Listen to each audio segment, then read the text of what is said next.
রাসূল সাল্লাল্লাহু আলাইহি ওয়াসাল্লাম বলেছেন, সকল রোগের ওষুধ হচ্ছে 4টি খাবার। আপনার খাবারের তালিকায় 4টি খাবার রাখুন, দেখবেন আল্লাহ তাআলা আপনাকে সকল রোগ থেকে হেফাজত করেছেন।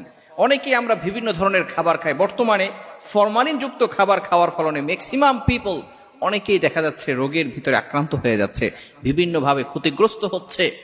এই খাবারের ভিতরে যদি আমরা কিছু মেনু করতে পারি, নবীজি সাল্লাল্লাহু আলাইহি ওয়াসাল্লামের সুন্নাহ স্বরূপ যদি তিনি যে দেখানো পথ আমাদেরকে দেখিয়েছেন, তিনি যে খাবারগুলো খেয়েছেন এবং সাহাবায়ে কেরামদেরকে নির্দেশ করেছেন, সেগুলো যদি আমরা খেতে পারি, আমাদের বাসার ভিতরে এই খাবারটা রাখতে পারি, তাহলে আল্লাহ তাআলা আমাদেরকে সকল বিপদ আপদ থেকে, রোগ বালা মুসিবত থেকে হেফাজত করবেন।